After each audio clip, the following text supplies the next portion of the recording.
নীলফামারী ডোমারে মরহুমা আয়শা ইসলামের রুহের আত্মার মাগফিরাত এবং সাবেক প্রধানমন্ত্রী বেগম খালেদা জিয়ার রোগ মুক্তি কামনায় ইফতার এবং দোয়া মাহফিল অনুষ্ঠিত হয়েছে। আনিসুর রহমান মানিকের ভিডিও চিত্রে ডেস্ক রিপোর্ট। শুক্রবার বিকালে গোমনাতি মহাবিদ্যালয় মাঠে এই অনুষ্ঠানের আয়োজন করেন বাংলাদেশ জাতীয়তাবাদী স্বেচ্ছাসেবক দল ৩ নং গোমনাতি ইউনিয়ন শাখা।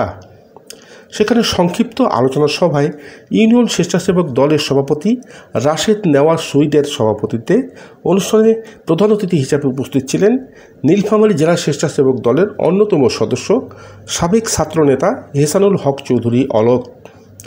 ৬ নং ওয়ার্ড স্বেচ্ছাসেবক দলের সাধারণ সম্পাদক মাসুম বিল্লার সঞ্চালনায় অতিথি হিসাবে ইউনিয়ন স্বেচ্ছাসেবক দলের সাংগঠনিক সম্পাদক ফিরোজুল ইসলাম, কৃষক দলের সভাপতি রইসুল ইসলাম, সাংগঠনিক সম্পাদক তহিদুল ইসলাম, মহিলা দলের সহসভাপতি পারুল আক্তার, ওয়ার্ড বিএনপির সভাপতি ইসমাইল হোসেন, সাধারণ সম্পাদক ফিরোজুল ইসলাম, হিন্দু ঐক্য পরিষদের সভাপতি রঞ্জিত কুমার, ওয়ার্ড সভাপতি হোসেন আলী প্রমুখ বক্তব্য রাখেন।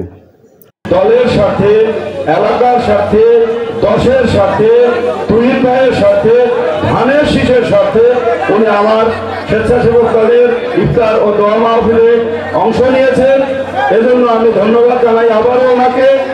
এবং সেই সাথে আমার গোমনাতি বেজে যে সকল বিএনপির ওয়ার্ড সভাপতি সেক্রেটারি এই আয়োজনে অংশ নিয়েছে। বাংলাদেশ জাতীয়তাবাদী কৃষক দল গোমনাতি ইউনিয়ন শাখার পক্ষ থেকে সবাইকে অনুরোধ করব, আগামী দিন তুহিন ভাইয়ের হাতকে শক্তিশালী করতে, বেগম জিয়ার হাতকে শক্তিশালী করতে, দেশ নায়ক তারেক রহমানের হাতকে শক্তিশালী করতে ধানের শীষের কোনো বিকল্প নেই। দোয়া মাহফিলে বিএনপি সহ তার সহযোগী অঙ্গ সংগঠনের দলীয় নেতাকর্মী এবং মাদ্রাসা এতিমখানার শিশুগণ উপস্থিত ছিলেন। আলোচনা শেষে সাবেক প্রধানমন্ত্রী বেগম খালেদা জিয়ার রোগ মুক্তি এবং ডোমারডিমনার জনপ্রিয় নেতা ইঞ্জিনিয়ার শাহরুল ইসলাম চৌধুরী তুহিনের প্রয়াত সহধর্মিনী মরহুমা আয়শা ইসলামের বিদায়ী আত্মার মাগফিরাত কামনায় বিশেষ দোয়া এবং মুনাজাত পরিচালনা করেন মাওলানা আশিক এলাহি। রব্বুল আমিন এই ইফতার ও দোয়া মাহফিল বেগম খালেদা জিয়ার রোগ মুক্তি, আয়শা ইসলাম তুহিন তার বিদায়ী আত্মার মাগফিরাত কামনার্থে এই ইফতারির মাহফিল আয়োজন করা হয়েছে।